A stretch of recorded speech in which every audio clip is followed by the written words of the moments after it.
माढ्यात खरं तर अजित पवारांचं या ठिकाणी शेतकरी संवाद मेळावा आणि त्या दरम्यान अजित पवार बोलत असतानाच या ठिकाणी त्यांना काळे झेंडे दाखवण्यात आलेले आहे। न्यूज स्टेटवर ही एक्सक्लुझिव्ह दृश्य आपण बघत आहोत की मराठा समाज बांधवांकडून आंदोलकांकडून या ठिकाणी अजित पवारांना काळे झेंडे दाखवण्यात आले आहे।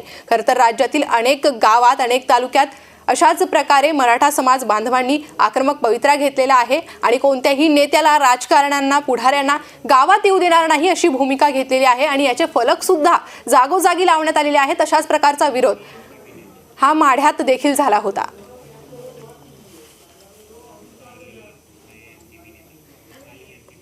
आणि या संदर्भातच आपण अधिक चर्चा करू, सविस्तर जाणून घेऊयात। आपल्यासोबत राष्ट्रवादीच्या नेत्या रुपालीजी जोडल्या गेले आहे। रुपालीजी, खरं तर मराठा समाज आक्रमक झाला आहे आणि अशा प्रकारे अजित पवारांच्या सभेत त्यांना काळे झेंडे दाखवण्यात आले आहे, तुमची पहिली प्रतिक्रिया? एक लक्षात घ्या की मराठा आरक्षणासाठी सगळेजण आग्रही आहे, परंतु त्यांचे आरक्षण कायदेशीर पद्धतीने देण्यासाठी सरकार सर्वत्र प्रयत्न करत आहे। आता ज्यांनी काळे झेंडे दाखवले त्यांना लोकशाहीच्या ह्याच्यातनं ठीक आहे की बाबा त्यांना निषेध करायचा आहे म्हणून, परंतु सरकार म्हणून माननीय अजितदादा असतील, मुख्यमंत्री असतील, उपमुख्यमंत्री देवेंद्र फडणवीस असतील, हे कायद्याच्या बाहेर तर सरकार आहे म्हणून डायरेक्टली असं आरक्षण देऊन मोकळे होऊ शकत नाही। त्याला कायद्याचा बेस धरूनच ज्या काही आरक्षणाचा विषय आहे ते करू शकतील आणि तो प्रयत्न सरकार म्हणून करत आहे। आता ज्यांनी झेंडे दाखवले त्यांना ठीक आहे, आता त्यांना वाटलं असेल की निषेध व्यक्त करावा, परंतु तो निषेध सुद्धा कायद्याच्या चौकटीत असावा, अन्यथा मग नाही तर ज्यांनी निषेध केलेला असतो किंवा काही गैरकृत्य केलेलं असतं त्यांच्यावर कारवाई आणि मग केसेस होतात आणि मग नंतर परत केसेस मागे घेण्यासाठी ते सरकारला विनंती करतात। असो काय सरकार म्हणून एक त्यांची विनंती त्यांनी सांगणं, त्यांचा निषेध व्यक्त करणं तो त्यांचा अधिकार आहे आणि तो त्यांनी केला। अगदी रुपालीजी, आपण बघितलं तर एकीकडे सरकार आश्वासन देत आहे मराठा समाज बांधवांना आरक्षण देण्याचं, मात्र दुसरीकडे ईडब्ल्यूएसची जाहिरात असो की काही असो, या दरम्यान मात्र अनेक प्रश्न उपस्थित केले जात आहे, दिशाभूल केली जाते असं देखील बोललं जात आहे। मुळामध्ये एक लक्षात घ्या, सरकार म्हणून भूमिका पार करत असताना कुणीही आरक्षण मागितलं म्हणून लगेच सरकार आहे म्हणून देता येतं हा विषय लक्षात देता येत नाही, हा विषय लक्षात घेतला पाहिजे।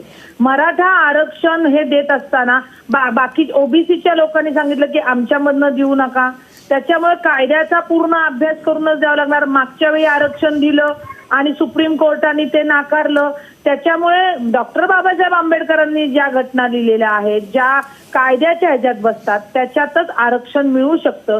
कुणी काही मागणी करू शकेल, कुणाला उद्या ब्राह्मण लोक म्हणतील की आम्हाला आरक्षण पाहिजे, मराठा लोक म्हणतील आरक्षण पाहिजे, नाही देऊ शकत त्यांना आरक्षण, परंतु सरकार म्हणून कुठल्या ह्याच्याने आपण त्याच्यांना आरक्षण देऊ शकतो का याचा विचार, याचा अभ्यास हे सरकार करते। रुपालीजी, आपल्यासोबत अनिश गाडवे ठाकरे गटाचे प्रवक्ता देखील जोडले गेले आहे। आणि जे आपल्या न्यूज स्टेटमध्ये स्वागत। दरम्यान आपण ही दृश्य बघत आहोत, अजित पवारांच्या माढ्यातील सभेदरम्यान त्यांना काळे झेंडे दाखवण्यात आलेले आहे, मराठा समाज आक्रमक होतोय हेच या दृश्यांच्या माध्यमातून दिसून येत आहे। बघा, रुपालीताईंचं हे म्हणणं थोडंसं अपरिपक्व वाटतं मला, कारण रुपालीताईंनी जरा फडणवीसांची जुनी स्टेटमेंट काढून पाहावी। ज्यावेळेस सरकारांमध्ये नसतात त्यावेळेस म्हणतात सरकार आरक्षण देऊ शकतं आणि ज्यावेळेस सरकारांमध्ये येतात त्यावेळेस म्हणतात असं लगेच मिळत नसतं। आता रुपालीताई सरकारच्या वतीने बोलतात असंच मी समजू शकतो, कारण त्या विरोधात नाहीत। आता कुणी मागितलं म्हणून लगेच देता येत नाही, मग अशीच भूलथापांची फसवणुकांची आम्ही शृंखलाच पाहिली गेल्या काही महिन्यांपासून, गेल्या काही वर्षांपासून। आणि अजित पवार साहेबांचं आणि फडणवीसांचं आणि एकनाथ शिंदेचं तुम्ही ते स्टेटमेंट विसरला असाल, आपण आपलं बोलायचं निघून जायचं। हे लक्षात घ्या, काल जो माढ्यामध्ये प्रकार घडलाय, त्यांना जे काल आणि आज जो प्रकार घडलाय काळे झेंडे दाखवण्याचा, ही मराठा समाजाची भावना आहे, तीव्र भावना आहे। ते म्हणताय की तुमची भूमिका तरी स्पष्ट करा, कारण तुम्ही जरांगे पाटलांच्या भेटीला देखील गेला नाही त्यावेळेस आंतरवाली सराटीमध्ये उपोषण सोडताना। मग मराठा समाजाला कळू द्या की अजित पवार साहेबांची भावना तरी काय, नक्की तुम्हाला आरक्षण द्यायचंय की नाही, की फक्त आपण आपलं बोलायचं आणि निघून जायचं। जर असंच असेल तर तुम्ही स्पष्ट करा। म्हणजे हो, आता मला सांगायचं, यांनी सांगितलं विरोधात असो नाही तर सत्ताधारीमध्ये असो, एक वकील म्हणून कायदेशीर कुठला मार्ग आहे तो बोलणं राजकारणी म्हणून माझं काम आहे। फडणवीसांनी काय स्टेटमेंट केलं ते त्यांचे प्रवक्ते बोलू शकतील। नाही काही कसं नाही नाही ऐका जरा, तुम्ही 2 मिनिटं ऐका. राहिला विषय की मराठा आंदोलकांनी जो झेंडे दाखवले, मी म्हणलं ना त्यांना अधिकार आहे, तो त्यांचा निषेध आहे आणि सरकार म्हणून तो निषेध केलाय, तो एक्सेप्ट पण केलेला आहे. तिथं काही असा विषय नाही केलेला कुणी. सांगायचा मुद्दा असा आहे की कोण आरक्षण देतं म्हणतंय, कोण देऊ शकत नाहीये. आता अजितदादा सरकारमध्ये असल्यामुळे आणि जेव्हा सरकारमध्ये नव्हते तेव्हा महाविकास आघाडीने जेव्हा आरक्षण दिलं होतं, नाही सरकार सुप्रीम कोर्टामध्ये टिकलं. मुळामध्ये राजकारणाने आहे ना दुपट्टी किंवा विरोधकांनी दुपट्टी भूमिका घेणं बंद करा आणि समाजाचं आहे ना, ऐका ना, मला महाविकास आघाडीच्या वेळेस काढत असाल तर त्यावेळेस तुम्ही सरकारांमध्ये होता, त्यामुळे तुम्ही हा विचार करू नका. आता घेतलेला आहे ना, घेतलेला आहे, ऐका ना, घेतलेला आहे म्हणून तर बोलतोय ना. तुम्ही आता तुमच्या सोबत नाही म्हणून सरसकट वाटेल तसं बोलायचं, तेही तुमचं अपरिपक्व आहे बोलणं. सरसकट आरक्षण लक्षात घ्या, समाजासोबत आहेत, त्यांना आरक्षण देण्याचं काम करतायत, हे तुम्ही म्हणताय म्हणून का 10 वेळा सांगायचंय? त्या काम चालू आहे. आतापर्यंत अजितदादांनी किती वेळा सांगितलेलं आहे? अगदी बरोबर. मी तुम्हाला तेच सांगतोय की मराठा समाजाला जर सरसकट आरक्षण कुणब्यांमधून देता येत नाहीये ना, तर मग हे देवेंद्र फडणवीसांनी मागे स्पष्ट करायला पाहिजे. ऐका ना, त्यांचे प्रवक्ते बोलतील ना, त्यांचे प्रवक्ते बोलतील, त्याच्यात मी नाही बोलून चालणार.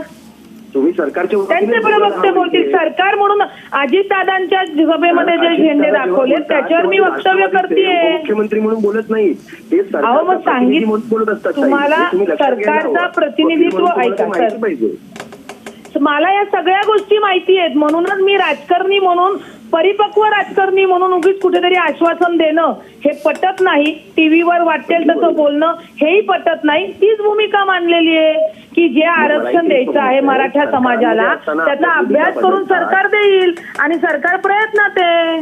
अगदी रुपालीजी मात्र अनिश गाडवे यांनी जो प्रश्न उपस्थित केला आहे तो देखील योग्यच आहे की जर तुम्ही जसं म्हणताय त्याप्रमाणे जर न्यायात आरक्षण जे आहे ते याच्यात बसत नाही, आपण जो म्हणतो संविधानात बसत नाही, तर मग सरकारकडून वारंवार जे आश्वासनं दिली जात आहे त्यांना काय म्हणावं हा प्रश्न उपस्थित होतोयच ना. मुळामध्ये तुमचं म्हणणं बरोबर आहे. सरकारने आरक्षण कसं देणार आणि कशा पद्धतीने कायद्याच्या ह्याच्यात बसणार आहे की ज्याचा फायदा त्या मराठा समाजाला होईल, याचाच अभ्यास किंवा याची संपूर्ण जी माहिती आहे ती सरकार घेत आहे. मागच्या वेळेला आपण बघितलं आरक्षण मिळालं, टिकलं का नाही टिकलं. आज समजा मराठा समाजाने निषेध व्यक्त केलाय, उद्या ओबीसी समाज करेल, परवा धनगर समाज करेल, तेरवा आदिवासी समाज करेल. मग प्रत्येक जण जी मागणी करतो ती मागणी तो समाज करतोय म्हणून त्यांना देणं हे योग्य नाही सरकार म्हणून. तुम्हाला थोडं थांबवते. आपल्यासोबत मराठा नेते अप्पासाहेबजी देखील जोडले गेले आहे. अप्पासाहेब, खरं तर आपण बघितलं तर मराठा समाज आक्रमक होताना दिसून येत आहे आणि आपण पाहतोय की अनेक तालुक्यात आणि गावोगावी खरं तर पुढाऱ्यांना, नेत्यांना, मंत्र्यांना गावबंदी करण्यात आलेली आहे आणि आता अजित पवारांच्या सभेदरम्यान हे दृश्य आपण पाहत आहोत. मराठा समाज, मराठा आंदोलक आक्रमक होताना पाहायला मिळत आहे. माझा आवाज येतो आपल्याला? हा, आपला आवाज येतोय. अप्पासाहेबजी बोला. गेल्या अनेक वर्षापासून हा मराठा आरक्षणाचा लढा आहे. सर्वच राजकीय पक्षांनी मराठा समाजाचा गृहीत धरलं होतं. सर्वांनीच मराठा समाजाची फसवणूक केली. आपण आता मी चर्चेतून ऐकतो केवळ कुरघोड्या केल्या जातात. जेव्हा सत्तेत असतात त्यावेळेला आश्वासनं दिली जातात, विरोधात गेले की हेच मोर्चा आंदोलन काढण्यासाठी ते सरकारमध्ये लोक येत असतात. तुम्ही जर बघितलं तर आता असंख्य मराठा बांधवांनी गेल्या 20-25 वर्षापासून लढा असताना अनेक लोकांनी याच्यामध्ये बलिदान दिलं, परंतु कोणीच आरक्षण असं ठोस असं जे कायदेशीर कसोटी टिकल असं आरक्षण कोणी दिलं नाही. तर आता मनोज पाटील जरांगे यांचं आज तुम्ही जर आंदोलन बघितलं, आंदोलन सराठीमध्ये मी त्या आंदोलनात पहिल्या दिवसापासून सहभागी आहे. खरंच एक शांततेच्या मार्गाने आंदोलन करण्याचा आम्ही प्रयत्न करतो. त्यांनी देखील आजपर्यंत सांगितलं की आपलं आंदोलन एकदम शांततेत, कालच्या प्रेसमधून देखील त्यांनी सांगितलं की आपण कोणाच्या विरोधात आंदोलन करता, पुढाऱ्यांना गावबंदी याच्यासाठी करा, ज्यांना तुम्ही निवडून दिलं, ज्यांना तुम्ही अधिकार दिले की आमच्यासाठी आमचा आवाज तुम्ही बुलंद केला पाहिजे. आम्हाला वंचित जो समाज आहे तो, आम्ही म्हणत नाही की सर्वांना सरसकट कुणी प्रमाणपत्र देण्यासाठी ज्याला घ्यायचं त्यांनी घ्यावं, परंतु मराठ्यांना 50% मध्ये तुम्ही बसवलं पाहिजे किंवा आम्हाला सरसकट कुणबी प्रमाणपत्र दिले गेले पाहिजे. परंतु तुम्ही जर बघितलं 1 महिन्याचा वेळ स्वतः राज्य सरकारने मागितला होता आणि जेवढे राजकीय पक्षातले जे पुढारी असतील ते एकत्र येऊन यांनी बैठक घेतली आणि 1 महिन्याचा वेळ मनोज पाटील जरांगे यांनी दिला गेला पाहिजे. तेव्हा आम्ही 1 महिन्याचा वेळ दिला, 10 दिवस जास्त दिले. मग ही सरकारने वेळ मागितल्यानंतर आम्ही दिल्यानंतर जर आज उद्या 24 तारीख होत असेल तरी त्याचं तुम्ही ठोस भूमिका घेत नसताल तो आपण बाहेर येणार आहे. अजितदादाला आज काळे झेंडे दाखवले, केवळ अजितदादा म्हणून नाही साऱ्याच पुढाऱ्यांनी त्याच्यानंतर काळे झेंडे नाही दाखवले जाणार, परंतु आंदोलन मी सांगू शकणार होतो समाज काय तर हा आंदोलन समाजाचं आहे. उद्या आता यांना थोडा वेळ यांना की तुम्ही तात्काळ 1-2 दिवसात जर ठोस भूमिका तुम्ही सर्वांनी परत घेतली नाही. आम्ही वेळ नव्हता मागितला, आम्ही वेळ तुम्हाला देत नव्हतो, तुम्ही 1 महिन्यात देतो म्हटले होते म्हणून आम्ही तुम्हाला वेळ दिलेला आहे. आणि तुम्ही 1 महिन्यात जर आता भूमिका जर तुमची स्पष्ट करत नसाल, तुम्ही प्रमाणपत्र तुमच्याकडे 1 महिन्यात देत नसाल, त्यातच मी तुम्हाला सांगू शकतो की इथून पुढचे काळे झेंडे नाही दाखवणार. ते झेंड्याला जे दांडे आहेत ना त्या दांडेने देखील इथून पुढच्या काळामध्ये मराठा समाजांना जागा दाखवू शकेल, एवढं मी तुम्हाला सांगतो. अगदी आप्पासाहेबजी आपल्यासोबत उद्धव बाळासाहेब ठाकरे गटाचे प्रवक्ता अनिश गाडवे देखील जोडले गेले आहे. अनिशजी, खरं तर आप्पासाहेबांचं म्हणणं आहे की महिना आधी वेळ आपण दिला आणि यानंतर आता आरक्षणासंदर्भात काही भूमिका नाहीये, उलट समिती देखील वेळ वाढवून मागते, त्यामुळे प्रश्न उपस्थित होतो. हा राग तुम्ही समजून घ्या, मराठा समाजाचा हा राग समजून घ्या. झेंडे नाही तर दांड्यांपर्यंत मराठा समाज येतोय याचा अर्थ मनामध्ये कुठेतरी खटखट आहे. एक लक्षात घ्या, 40 दिवसांचा जो वेळ दिलाय, आज 39वा दिवस आहे. नेमकं केलंय काय? जरा रुपालीताईंना हा प्रश्न विचारा की नेमकं काय अभ्यास केला सरकारने, नेमका अभ्यास काय केला? बघा, त्यांनी सर्वच समाजांची नावं घेतली. आज धनगर समाज मागेल, ओबीसी मागेल, बाकीच्या समाजांचा इथे विषय नाहीये. इथे सध्या विषय चाललाय मराठा आरक्षणाचा, त्याच्या पुरतं बोला. म्हणजे इतरांना द्यायचंय म्हणून मराठ्यांना द्यायचं नाही किंवा मराठ्यांना द्यावं लागेल म्हणून त्यांनाही द्यावं लागेल हा विषय तुम्ही मध्ये आणू नका. हा वेळकाढूपणा चाललेला आहे सरकारचा. सरकारला माहिती होतं 40 दिवसांनंतर काहीच घडणार नाहीये. काय झालं या 30 ते 35 36 39 दिवसात कुणालाही काही खबर नाही. मग उद्या काय होणार आहे? काहीच घडणार नाहीये. पुन्हा तारीख पे तारीख सरकारची मेल. आम्ही 15 दिवसात करतो, हिवाळी अधिवेशन येऊ द्या, उन्हाळी येऊ द्या, पावसाळी येऊ द्या, असंच सगळं घडणार. एक लक्षात घ्या, शेवटचं तुम्हाला सांगतो, यांना जर काही द्यायचं असतं ना तर यांनी काल ती EWS ची जाहिरात प्रसिद्धच केली नसती. त्यांना वाटलं मराठे अनपढ आहेत काय, मराठे गावंढळ आहेत, मराठ्यांना काही कळत नाही की मराठ्यांना EWS नक्की काय माहिती नाहीये. मराठ्यांना माहिती की EWS हे देशात सर्वांना मिळतं, विकर समाजाला. मग मराठ्यांच्या नावाखाली EWS ची जाहिरात प्रसिद्ध केली. याचा अर्थ 39व्या दिवशी तुम्हाला दाखवायचंय की मराठ्यांना आम्ही काहीतरी देऊ करतोय, कुठेतरी मलमपट्टी करायचा प्रयत्न करतात. मराठ्यांना ग्रँटेड धरू नका. मराठा समाज जर पेटला तर महाराष्ट्राला इकडचा इकडे देखील करू शकतो. त्या गोष्टींवर आपण जाऊ नका. मराठा समाजाला शांततेतच त्याचे जोडलेले हात जोडलेलेच राहू द्या. हात सोडायला मराठा समाजाला खरंच राहू नका, ही माझी कळकळीची विनंती आहे. शिवसेना, उद्धव बाळासाहेब ठाकरे पक्ष असो किंवा महाराष्ट्राचा कुठलाही राजकीय पक्ष असो, आपण पक्षांच्या भिंतींच्या पलीकडे जाऊन मराठा समाज आहोत का? खरंच मराठा समाज आज इतका आर्थिकदृष्ट्या मागास झालेला आहे. तुम्ही मागास वर्गाचा आयोग काढा किंवा तुम्ही जातीय जनगणना कराल तर तुम्हाला कळेल मराठ्यांची संख्या किती आणि त्याला रिप्रेझेंटेशन किती मिळतंय या सगळ्यांमध्ये, नोकऱ्यांमध्ये आणि आर्थिक बाबतीत सगळ्यांमध्ये. तुम्ही या सगळ्या गोष्टींचा बारीक विचार करा. हे 40 दिवस 50 दिवस हे तातूर मातूर करणं देऊन मराठ्यांना तुम्ही खरंच गुमराह करू नका. रुपालीताई, तुम्ही मागच्या वेळेस सरकारांमध्ये होतात, तुम्हाला हे कळायला हवं होतं की मराठ्यांचं आरक्षण का नाही टिकलं आणि त्यावर तुम्ही आता कायद्याच्या विद्यार्थी म्हणून बोलायला हवं होतं की मराठ्यांचं आरक्षण यासाठी नाही टिकलं कारण ते आरक्षण इतक्या घाईघाईमध्ये दिलं ह्या देवेंद्र फडणवीस सरकारने. आणि आपल्यासोबत भाजपचे सहमुख्य प्रवक्ते अजित चव्हाण देखील जोडले गेले आहे. अजित चव्हाणांकडून मी उत्तर घेणार आहे. अजितजी, खरं तर कालची जाहिरात, आजची जाहिरात आणि त्यानंतर आता उपमुख्यमंत्र्यांना होणारा हा विरोध आपण मराठा समाजाचा पाहतोय. मी ठामपणे सांगतो की जे आता झेंड्यापासून दांड्यापर्यंत जायची भाषा करतायत, त्यांचं सरकार असताना यांनी कोलदंडा का घातला आरक्षणाच्या याच्यावरती हे त्यांना आधी विचारा. काय असतं की आपण विरोधात आहोत म्हणून काहीही बडबड करायची आणि समाजाला पेटवायचं असं अजिबात बरोबर नाही. EWS ची काल राज्य सरकारनं दिलेली जी जाहिरात आहे, मराठा समाजाचा घटक म्हणून मी मराठा तरुण तरुणींना सांगू इच्छितो, आरक्षण आपल्याला घ्यायचंच आहे, परंतु एक लक्षात घ्या, गडचिरोलीच्या तिकडच्या परिसरामधला मराठा आणि कुणबी हा फरक आहे. इकडं कोकण साईडला कुणबी आणि मराठा हा मूलभूत फरक आहे.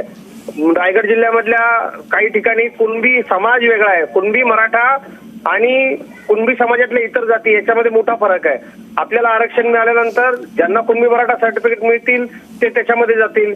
EWSच्या आत्ताच्या ज्या आरक्षणामध्ये जी लोक, बघा शेवटी आपल्याला पुरावे द्यायचे. आता माझ्या 5 पिढ्यांमध्ये जर मला पुरावाच देता आला नाही तर मला EWSच्या आरक्षणाशिवाय पर्याय नाही. आणि शेवटी आपण काय मागतो तर सवलती मागतो. आणि काल वर्तमानपत्रामध्ये सरकारनं जी जाहिरात दिली त्या जाहिरातीतनं आपल्याला काय सवलती मिळत आहेत हे आपण समजून घेतलं पाहिजे. आपल्याला कुणबी सर्टिफिकेट आरक्षण मिळते ते सुद्धा घ्यायचंय आणि हा ईडब्ल्यूएसचा फायदा सुद्धा घ्यायचा आहे. कारण ओव्हरऑल आरक्षण किती आहे त्याच्यामध्ये आपण मागच्या काळामध्ये अनेक ठिकाणी याच मंडळींनी वेगवेगळ्या हायकोर्टांमध्ये याचिका दाखल करत मराठा कुणबी मराठा सर्टिफिकेट थांबवले होते. आता ते कसे सुरू झाले, त्याच्या पाठीमागं नेमकं काय केलं सरकारने, या सगळ्याचं संशोधन करणं गरजेचं आहे. आणि मला एक गोष्ट इथं अतिशय विश्वासानं सांगायची, सरकार माननीय मुख्यमंत्री एकनाथराव शिंदेंनी सांगितलं, देवेंद्रजींनी सांगितलं, अजितदादांनी सांगितलं, सरकार आरक्षणाच्या समर्थनातलं आहे. आता जे प्रश्न विचारतायत ना त्यांना विचारा, तुमच्या अशोक चव्हाणांनी अजितजी आपला प्रश्न की कोलदांडा का घातला याच्यावर आपण उत्तर घेऊ. अनिश गाडवे यांच्याकडून. अनिशजी बोला. तात्काळ कुणबी मराठा कुणबी संदर्भामध्ये केंद्र सरकारकडे आम्ही जाऊ आणि त्याची नोंद करून तात्काळ सांगितलं होतं. काय झालं? दांडे की कोलदांडे आपण याच्यासाठी ना ही रस्त्यावरची लढाई नंतर बघू आपण, दांडे की कोलदांडे. सध्या तुम्ही शांततेने विचार करा. तुम्ही हायकोर्टाच्या तुम्ही लाईव्ह मीडियावर ज्यावेळेस बोलता तेव्हा जबाबदारीने बोला. आलं का लक्षात? ऐका ही भाषा तुम्ही केली, मी नाही केली. एखादं आंदोलन पेटवायचं की त्याला शांततेच्या मार्गाने मार्ग काढायचा. बरं आम्ही केलीच ना. आमच्या भावना तीव्र आहेत. मराठा समाजाच्या बाबतीत आमच्या भावना तीव्र आहेत.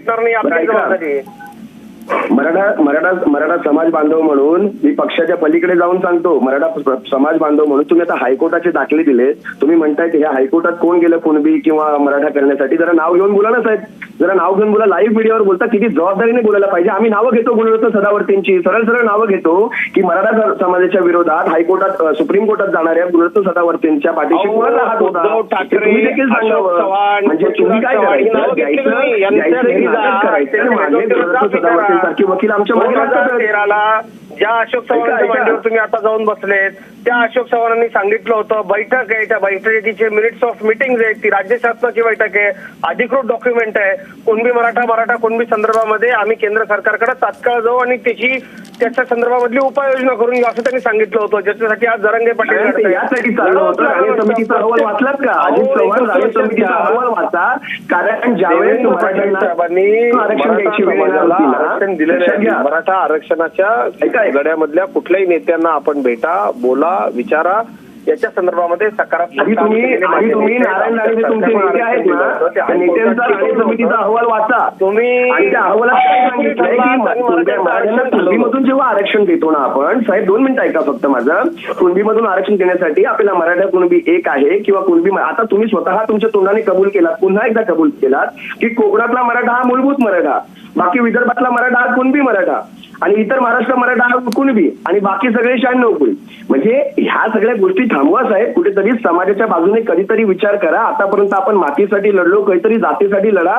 एकदा तरी बोला. कधी या भारतीय जनता पक्षाची भूमिका आम्हाला स्पष्ट माहिती आहे, पण राष्ट्रवादी काँग्रेसची भूमिका, जसं मागाशी हा जो विषय मूळ चालू झालाय हा त्यांना काळे झेंडे दाखवण्यापासून चालू झालेला आहे, तर तुमची भूमिका आम्हाला कळालेली आहे. भारतीय जनता पक्षाची भूमिका स्पष्ट आहे की हे भिजतं घोंगडं ठेवत राहायचंय. पण अजित पवारांनी आपली भूमिका स्पष्ट करावी. कारण पवार साहेब, मराठा समाज तुमच्याकडे आदेश गाडवे आपण कोण नाही, आम्ही सर्वसामान्य जनताच आहे. सर्वसामान्य जनता स्पष्ट बोलू शकतो. तुम्ही जर अपेक्षेने अपेक्षेने जनता पाहते, अपेक्षेने पाहते. कुणबी सर्टिफिकेट त्यांच्याकडून अपेक्षा आरक्षण नको का? जे मिळतंय त्यांच्या जीवा का उठलाय तुम्ही? म्हणजे काय माहितीये का, अराजकता करायची, आंदोलन करायचं, ठीक आहे सगळ्या मिळतंय ते घेतलं पाहिजे ना आमच्या मुलांनी. त्याला तुमच्या पोटात का दुखतंय?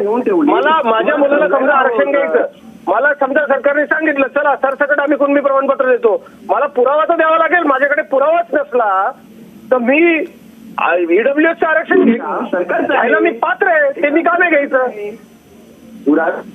काम सरकारचं आहे, ते कसं करायचं काय करायचं यासाठी तुम्ही 40 दिवस घेतलायत ना साहेब. 39 दिवस झाल्यानंतर तुम्हाला आता तुम्ही आमच्याकडे पुरावे मागणार का? अहो गाडवे साहेब, तुम्ही काय बोलता? तुम्हाला सरकारचं काम आहे, सरकारने केलं, सरकारने जाहिरात दिली, सरकारने सांगितलं ज्यांना ते शक्य होणार नाही त्यांच्याकरता ईडब्ल्यूएसचं आरक्षण सुविधा आरक्षण मिळाल्यानंतर सुविधा मिळतात ते सरकार आता देत आहे. 10% कुठल्याही मराठा समाजाच्या आरक्षणासंबंधातल्या तज्ज्ञ व्यक्तीशी आपण बोला. कुणबी प्रमाणपत्र मिळवण्याच्या साठीची लढाई झालीच पाहिजे. 50%च्या आतनं आरक्षण मिळालंच पाहिजे, त्यात काही वादच नाही, दुमतच नाही. परंतु आता जे सरकारनं दिलंय ती सकारात्मक भूमिका आहे ना. ज्यांना मानताच येणार नाही की बाबा आमच्याकडे कुणबी असल्याचं काही प्रमाणपत्रच नाहीये, मग त्यांच्याकरता ईडब्ल्यूएसच्या या सुविधा उपयोगी ठरतील की नाही? हो, पण ईडब्ल्यूएस काय आज चालू झालंय का? ईडब्ल्यूएसचा लाभ तुम्ही अहो, ते घेतला चालू कुणी केलं?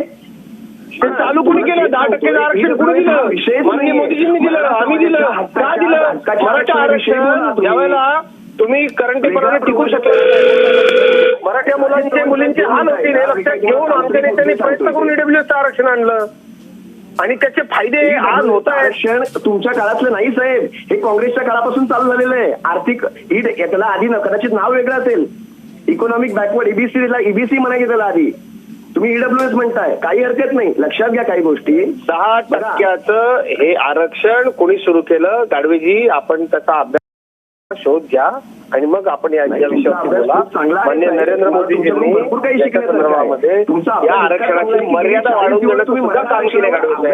आणि अजित चव्हाण साहेब, एक साधा प्रश्न विचारतो, मी शांत बसतो. चला, मी तुमच्यासाठी पूर्ण रान मोकळं करतो. मला एक सांगा, मागच्या 39 दिवसात, आज 40वा दिवस, आता उद्या उजाडेल, 39 दिवसात तुम्ही काय काय केलं जरा मला एवढं सांगा.